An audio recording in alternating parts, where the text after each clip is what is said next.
welcome back students. So we are on this chapter, the living organism and the habitat or the surrounding of the living organism.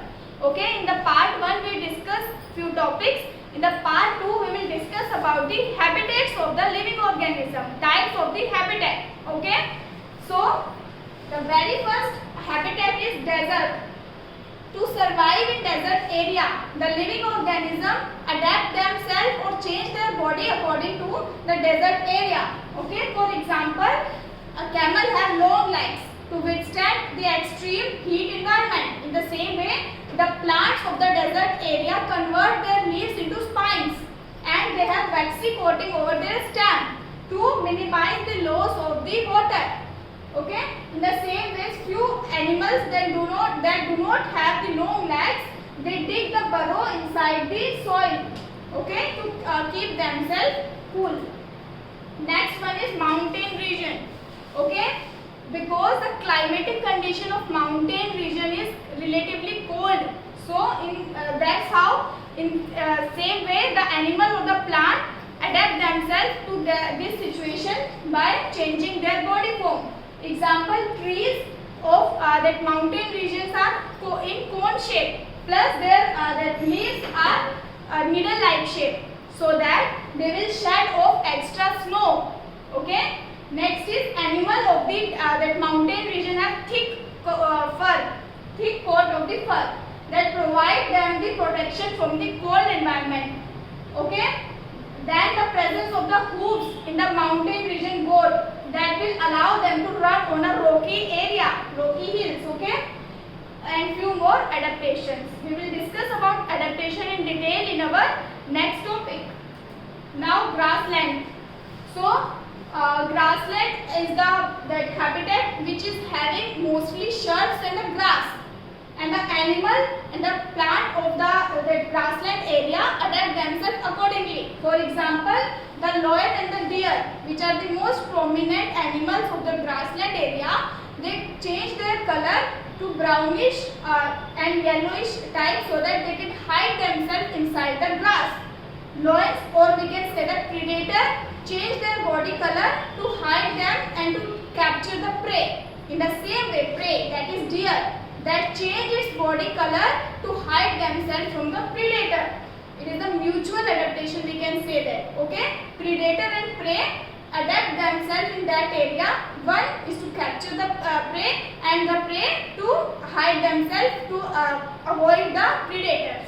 Okay, most prominent animals other than lion and deer are elephants, giraffes, okay, and tiger, etc. Now next is polar region. These habitats are very cold and windy. Okay, so the very first adaptation is animal or birds of this area are of white color so that they can hide themselves in surrounding for the same reason, to either capture the prey or to run away from their predator.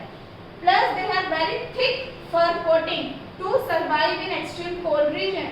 They blend themselves, okay, and the animal which cannot blend themselves, which cannot adapt themselves according to this extreme cold region, they can either hibernate or they can migrate also.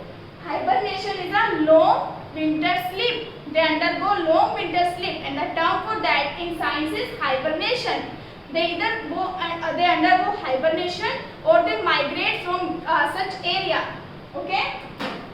Now next is rainforest. As the name suggests, rainforests are the habitat which is enriched with a lot of flora and fauna. Flora means plants and fauna means animals. Okay, it has the highest variety of flora and fauna both. So the habitat receives a lot of rain. Okay, that's why it is rich in animal life, and for the same reason it is enriched in plant life also. The main animals which are present in this area are mammals, amphibians, reptiles, etc. Okay. Now next is marine habitat. Marine habitat consists of sea and ocean, and animal and plant both which are present in this area they have to adapt themselves accordingly. The very first adaptation is they must have streamlined body. so that they can swim freely or they can withstand this condition. Okay. Next is some animals that cannot adapt themselves or that cannot that undergo the streamline adaptation. They have to hide themselves or they have to live deep in the ocean. Okay.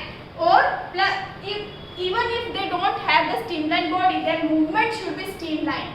For example, octopus, because octopus do not have streamlined body, right? So they have to stay deep in the ocean, and while moving they make streamline motion in a streamline. Okay. In the same way, there are few animals that do not have gills. So the main adaptation is this kind of animals have gills so that they can breathe inside the water. But some animals do not have gills. For example, whales. So they have another adaptation. They have blowholes.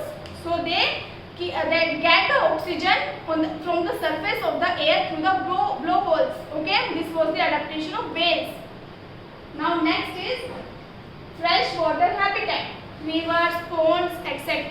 All these things comprises of fresh water. Okay, so animals or the plants living in such area also adapt themselves according to that habitat.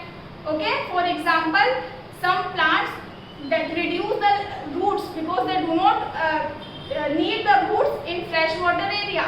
Okay, they float on the water. Okay, plant can be of various types in freshwater. For example, some are submerged, some are floating. Okay, some have roots, some do not have roots. Submerged plant have roots, but floating plant don't have roots. Okay. Ponds and lakes. So water plant can be completely submerged in water like hydrilla or floating on the surface like water lily that we have discussed just now. Okay. First adaptation is stem of aquatic plants are low, hollow and light so that these can be blend with the water movement. Okay.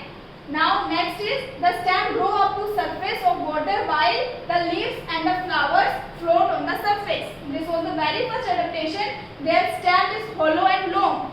Okay. Totally submerged plant have narrow and ribbon-like leaves. Totally submerged plant means plant which is completely inside the water. They have ribbon-like leaves. For example, tap grass. Okay. This can bend with flowing water. Okay, they can withstand the flow of water by bending themselves.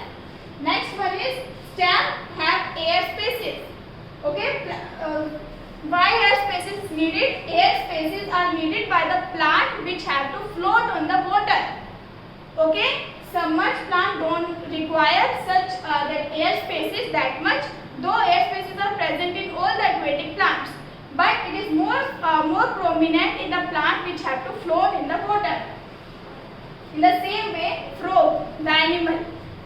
Frogs are adapted to live in both land and that water. That's why frogs are known as amphibian. The word amphibian can be that I can divide the word into two parts. First one is amphi. Amphi means both. Bian means living. So amphibian are the animal which can live or which can withstand both the habitat, land and water because of the few adaptation that frog have. It can breathe in water through gills, it can breathe on land through its book lungs or skin also. That is the most prominent adaptation of frogs. Okay. In addition to that, they have very strong forelegs. Okay. Plus their skin is sticky. Plus their feet are webbed which help them to swim in the water. Okay, and their back and legs are very strong for the movement on the land. So the frogs are adapted to live on both the habitat, water plus this that land. Okay. Now next is coastal habitat. It comprises of beaches, beach area. Okay. So habitat where the land meets the sea, they form beach. Okay, special type of tree called mangrove trees are present in such area. Okay, so coastal plant like seaweed attached to the rock firmly. First of all, their that roots are very strong. Okay, so that they can not sweat away by the waves. Okay, they are very strong. Now these are the characteristics of living organism. Okay, these things define any living organism, or they differentiate living organism and non-living organism. Very first thing is growth. Only living organism shows this characteristic growth. Non-living things do not grow. Okay. Second one is movement. Movement is shown by living organism only. Non-living organism do not show growth unless we force them to move. Okay. Even plants also move, though we cannot see those movements. How plants move? They respond to sunlight. That's a movement only. Have you seen? You can say that a sunflower. It always faces the sun. How it that move? Because it is a living thing. Living things show movement. Or you can say that movement of roots to get the nutrient and the water. It all shows that all the living things, whether it's a plant or it's an animal, it always shows movement. Next one is feeding. Only living things feed. Only living things eat or prepare their food. Non-living things do not require food. Okay. Next is responsiveness. Responsiveness is, suppose you touch a hot glass of water, you immediately pull your hand back. That is your response to the hot water. In the same way you respond to cold environment. Okay. In the same way all the living organisms respond to your environment. Okay. That's the characteristic of living thing. Next is excretion. You excrete. Okay. You get rid of your waste from your body. That's the characteristic of living thing only. Next is respiration. You need oxygen. In the same way plant need carbon dioxide, and both of the gases are the backbone of the respiration. We need this oxygen for respiration. We cannot survive without breathing. You know that breathing makes us alive, right? So respiration is a great characteristic of living thing. Next is cellular structure. We have cell. Our body is made up of multiple cells. So cellular structure is another characteristic of living organism. Then reproduction. We can produce our own kind. That's the most and the fundamental characteristic of living things. They can produce their own kind. That's how we are flourishing. That's how we are living on the land from so many years. Right? Last one is adaptation. Okay, we adapt ourselves to the extreme cold, extreme hot and all of the environment. If we cannot adapt, we will die. So, to withstand extreme to extreme condition, we adapt ourselves. All this plus few more are the characteristics of the living organism that differentiate living and non-living things. Now adaptation. Okay. Welcome back, student. So we are on this chapter living organism and the surrounding, and our last topic is adaptations. Okay. How the living organisms adapt themselves to the environment according to the habitats. Okay. So we will deal with animals and the plants one by one. Very first animal is camel. How camel adapt itself in the extreme hot environment. It that gains few organ or it gets rid of few organ to get itself adapted in those environment. First of all, camel can go a week or more without the water. Okay, they can last several months without the food. They can drink up to 32 gallon, 46 liter of water. Actually, it's a myth when we say that camel do not require water. Actually, camel have an adaptation in which it can convert its body fat into water within its body only. Okay? Camel do not store water in the hump. It's a myth. Actually, in the hump, fat is there which get converted into water. That's why camel do not require that much water. Okay? Next is camel store fat in the hump that I have discussed just now, which can be used for metabolism, okay, in the place of water because the fat get converted into water. Next is, unlike most mammal, healthy camel body temperature fluctuate, change. This is very important aspect. For example, as human, we have a constant body temperature. Okay, but camel can fluctuate its body temperature from 34 Celsius to 41 Celsius. Okay, it can fluctuate. That's how it can withstand the extreme to extreme that hot environment. Okay. Next is camel feet are wide so that they can move easily on the sand. That's why they are known as sheep of desert. Next is camel have thick lips. Okay, so they can eat in a prickly desert without feeling pain. Okay, they have thick lips. Next is color of their body helps them to blend in the environment. Brown color and the brown color of sand. Okay. Next is that camel ear are covered with hair. Even their eyes also they are covered with hair. Okay. The hair help to keep the sand outside their body. Okay. Next one is cactus, the desert plant. Okay. The cactus have thick waxy skin which reduce the loss of the heat and water also. Okay. Next is large fleshy stem. The part of the different characteristic of cactus which differentiate it from the other plant is the photosynthesis in the cactus happens in stem, not on the leaves. Okay, the part where that photosynthesis occur in cactus, it is stem. Okay, so they have very large fleshy stem which store water. Thorns and thin spiky glossy leaves. Their leaves are converted into thorns. Okay, to reduce the transpiration. Next is spikes protect cactus from animals. Next is they have very deep roots. Okay, and plus their roots are tap root, which are more efficient to get the water from that large surface area. So adaptation of deer and lion. Okay, both. So these are the adaptation of grassland animals. Adaptations of deer are they have skinny legs that help them to run fast in the grassland area. Okay, they have tail for their movement only. Okay, whenever deer think there is a danger, it sticks up the tail and let other deer know. Okay, it tells other deer that there is a danger. The tail of the deer help in that. Next is deer also have fur to keep themselves warm in the winter. Plus deer have antlers and hooves to keep themselves safe.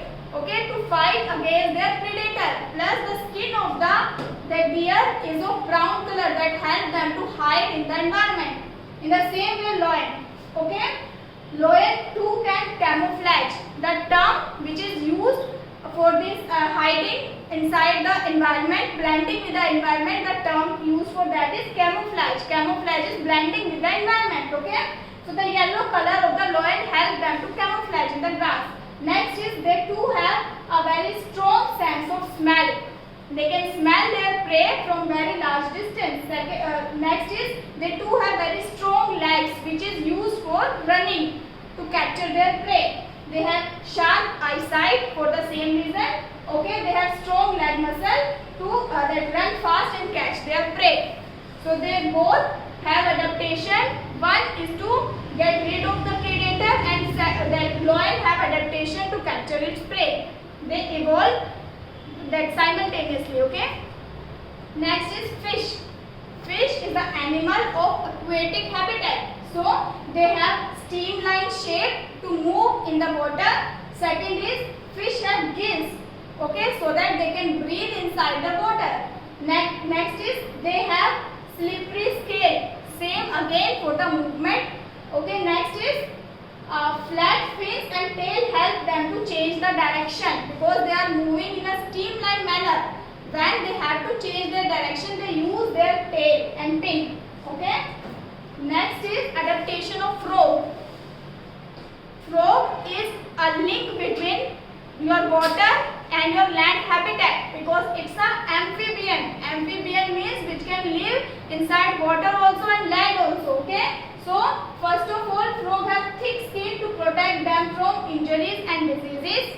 Second is they have long sticky tongue to capture their prey. Okay. Next is frog have long strong legs Now again, frog have book lungs to breathe in land. Frogs have skin, moist skin to again breathe in land, and they have gills also to breathe in water area. Okay? Frogs have webbed feet and hands to help them swim. They have legs to survive on land area. They have webbed feet to move in water. Next is a term acclimatization. The term is due to certain changes in the surrounding, organism adapt their self. Okay, this is the term which is used for the adaptation. Okay, small change in the body. We change our body according to the environment, according to the habitat, and this term signifying those adaptation. Adaptation according to the environment is known as acclimatization. Next, our chapter is now over. Now we will do few NCERT questions. Very first is what is habitat, which we have done in our very first slide also. It is the surrounding where organism lives. Next is how cactus adapt itself in the desert area. We discussed few adaptation.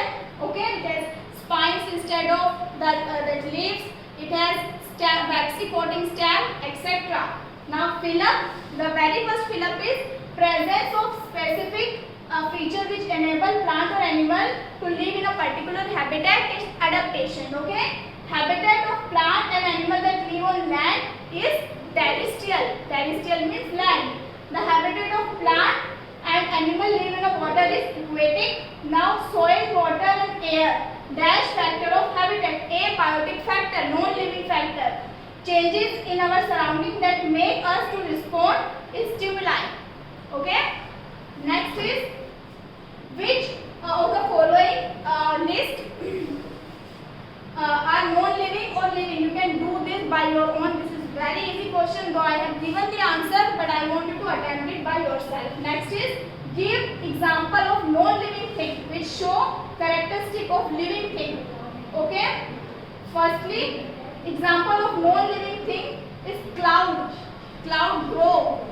Though it's not the same growth which we are talking in the living things, but still it grow in size plus it shows movement. But it's not living, it's non-living thing. Okay. Which of the following are non-living and part of living thing? Again, easy question, you can attempt it by yourself. Okay, you know what living are and non-living things are. Okay, next is list common characteristics of living thing. We have just discussed growth, movement, reproduction, respiration, etc. Okay, you can do it by yourself or you can check the previous slide for that. Explain why speed is important for survival in grassland for animals that live there. Okay, we have discussed this also. In the grassland area, there are few trees, so resources are few. Okay, or places for animal to hide. Shelter and resources are few in grassland. Few. Okay. Now, when their enemy attack them, they have to run fast. They have to hide themselves from the predator in case of prey like deer, and in case of predator, they have to capture their prey. Because of few resources, they have to adapt themselves and they have to run fast. Okay? So that's all for now. Thank you, students.